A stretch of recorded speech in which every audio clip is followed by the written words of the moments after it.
Most folks know I'm not afraid to get my hands dirty, but gardening is a different beast. The experts say planting a slice of grocery store tomato is a fool's errand. Store-bought tomatoes are hybrids, bred for shelf life, not for growing. The seeds inside? A genetic lottery ticket with long odds. So why try? Honestly, it was curiosity and a bit of laziness. I had a Roma tomato past its prime. Instead of tossing it, I wondered, what if? No gardening books, no rules, just a tomato and a patch of dirt. Everyone says, hybrid seeds won't grow true. Maybe won't grow at all. But sometimes, you have to ignore conventional wisdom and just see what happens. I sliced up the tomato, grabbed a patch of earth, and got to work.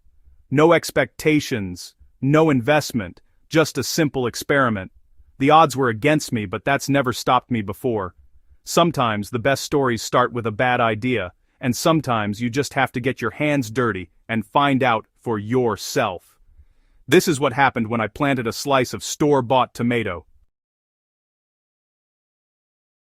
The plan was simple.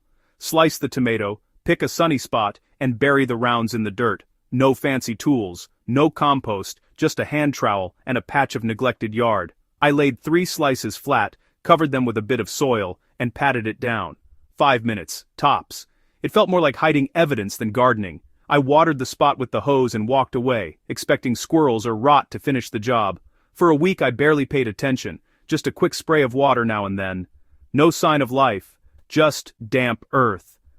Honestly, I figured the experts were right. Nothing would come of it.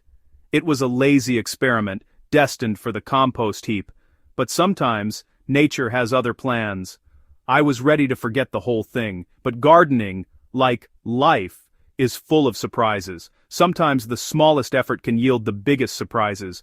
I didn't know it yet, but something was happening under that dirt. The story was just getting started. 10 days later, I spotted dozens of tiny green shoots poking through the soil. At first, I thought they were weeds, but these were tomato seedlings, hundreds of them. Every seed in those slices had sprouted, turning the patch into a chaotic jungle. The experts say to thin seedlings, but I let them all grow, curious to see what would happen. It was a wild, tangled mess, nature's version of a mosh pit. I kept watering, watching the chaos unfold. Within a week, true leaves appeared, and the seedlings kept growing. It was clear this experiment was going off script. I wasn't managing a garden. I was witnessing a green uprising. Sometimes the best thing you can do is step back and let nature take over. The question was no longer if they'd grow, but how far they'd go. Weeks passed, and the seedlings merged into a single, sprawling bush. It wasn't neat or tidy, just a wild, multi-limbed creature taking over the yard. The leaves were all over the place, some normal, some delicate, some broad and odd. This was the genetic chaos of hybrid seeds on full display. The plant didn't care about rules or expectations, it just wanted to grow. I staked it up to keep it from swallowing the lawn. It wasn't pretty, but it was alive and thriving. Watching it, I realized I'd grown something unique, a plant with an identity crisis. It was a living family tree, showing off its wild ancestry. Sometimes, the best results come from letting things get a little out of control. This tomato plant was proof. After 2 months, the plant exploded with fruit, clusters of small round tomatoes in every shade of red and orange. None looked like the original Roma, but they were beautiful in their own wild way. I picked one, expecting disappointment. Instead, it was the best tomato I'd ever tasted. Sweet, tangy, bursting with flavor.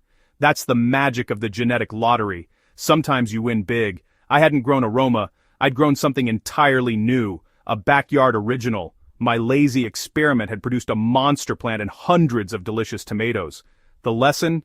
Sometimes breaking the rules leads to the best surprises. You don't need to be an expert, just curious enough to try. Plant that odd seed, bury that kitchen scrap, and see what happens.